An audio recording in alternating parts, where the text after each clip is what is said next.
found out my granddaughter has some tickets. She has to listen for a month. I know my mom will never forgive me. I'm never going to forgive myself.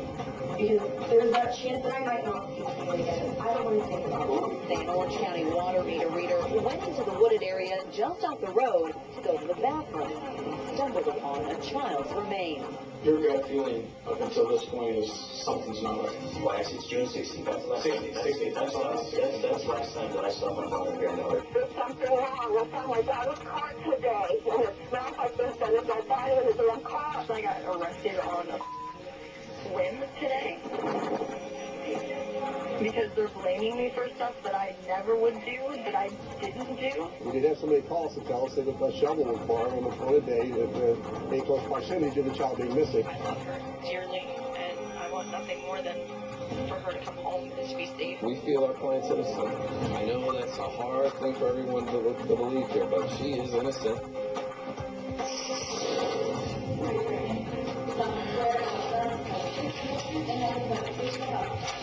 All right, thank you. Tell me your name, please.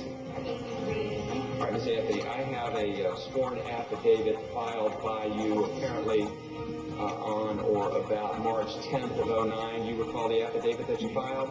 Okay, you can remain seated.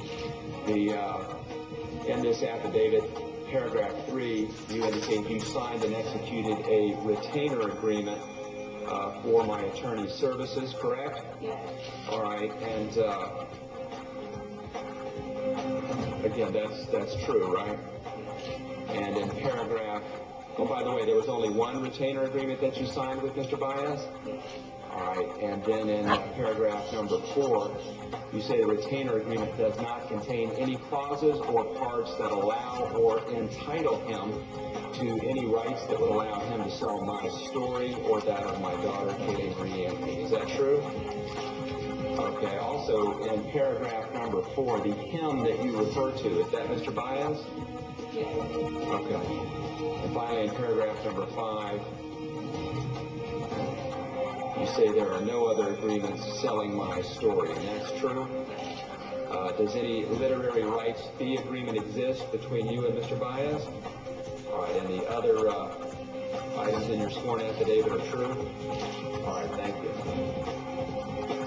The way to circumvent this, back to Leonard Padilla, a bounty hunter, expected to testify in a civil suit, is for all the money to be funneled to the family, not to her, right? Well, let's face it, when our company came off the bond, the other two companies went on there. They said that it was a secret donor that had contributed the money, but that money came from the sale of those pictures and those albums. So, you know, there's various ways that those media companies have paid for those pictures and things. They're called licensing fees. They're not called appearance fees. They're licensing fees.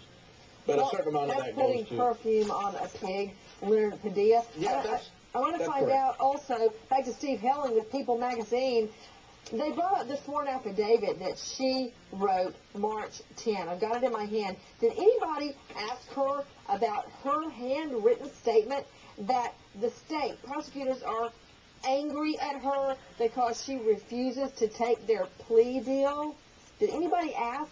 Is there a plea deal on the table or even an informal discussion of a plea deal? Did anybody bother to bring that up?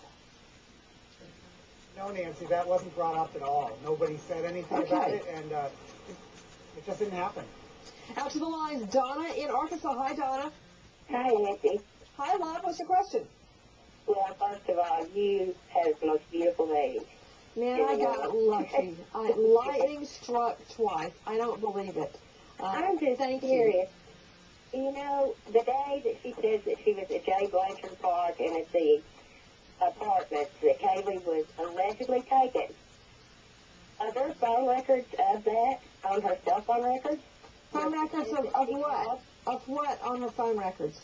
Of her making calls to Zenaida Gonzalez or looking for Kaylee. She said she made calls that day. You're right. You're absolutely right, Donna in Arkansas. Mike Brooks, we've gone over and over and over the phone records. Were there any calls to Zenaida Gonzalez? No, Nancy. In fact, in the documents just released last week, there Agent Moore from the Metropolitan Bureau of Investigation there, the task force, who did the whole analysis, said that there was no call that was received by her, no outgoing calls, and no text messages to a Zenaida Gonzalez.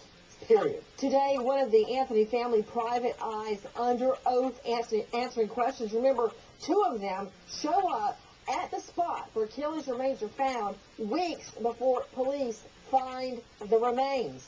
Back to renowned attorney John Morgan. He is the attorney for the real Zenaida Fernandez Gonzalez. One of the private eyes show up today. The other was a no-show. And you're telling me that throughout this whole thing, nobody mentions, during this time, this critical time period, nobody mentions Zenaida Gonzalez? That's right, Nancy. No one from the family, not Lee, not Cindy, not George.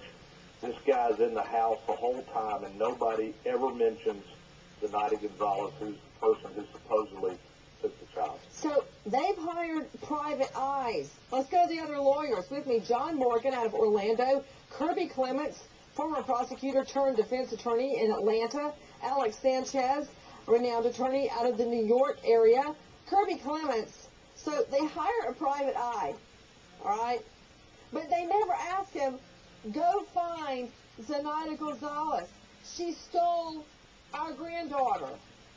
Thoughts? Well, that's a problem, and yeah, I have to admit that is a problem. But that's the family. Kaylee's mother was in jail. The family, I don't know. I still can't explain why the grandmother waited so long to call the police. So there are some serious problems there. You know there. what, Kirby?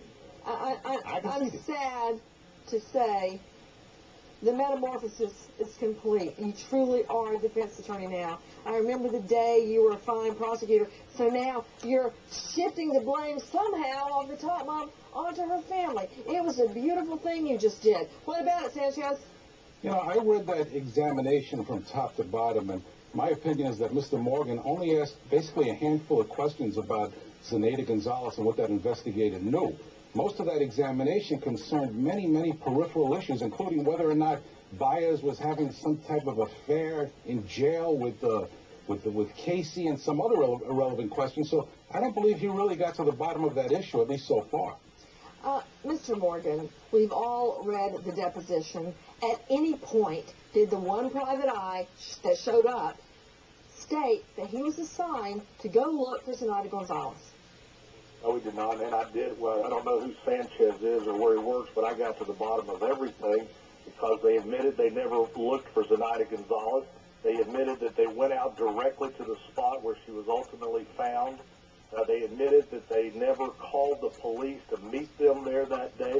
They admitted that they never called the police for days afterwards, ever. I mean, they get a tip saying this is where the body's found, but they don't call the police. Wait a minute. Who gets a tip about where the body is? Dominic Casey gets a tip, and he calls this other investigator, Hoover, says, come to my office. He comes to the office. Hoover says, what's up? He says, we have found the body. I've got a tip. We have found the body. They get in a car. They go to Suburban Drive. When they get to Suburban Drive, they pull up directly in front of the spot where the body is actually found. This is on a Saturday. They go into the woods. They're in there for 20 minutes. Dominic Casey's being filmed. They don't find the body. They come back the next day, do the same thing. But they never called the police. They never told the police, even though Dominic Casey, this is the only time that Dominic Casey ever went out physically looking for this little girl. So you're telling me the defense, he needs to read the whole thing. Mr. Morgan, you're telling me that under oath, the private eye says the Anthony family gets a tip where Kelly's body is, and it's right there where her body was found, and they did not call police? Is that what I just heard? That is what you heard, and it's a blockbuster. And to me, I asked the investigator, did you think this was an alibi that was being set up? He said, I don't know. And I said, who gave him the tip? He said, he wouldn't tell me. He said, we just found out that the body's there. They drove out there on November 15th and returned the next day on November 16th. Gave the tip? Did the PI know who called in the tip? My PI says he doesn't know. He says he thinks it's Lee Anthony, but Dominic Casey has never told anyone.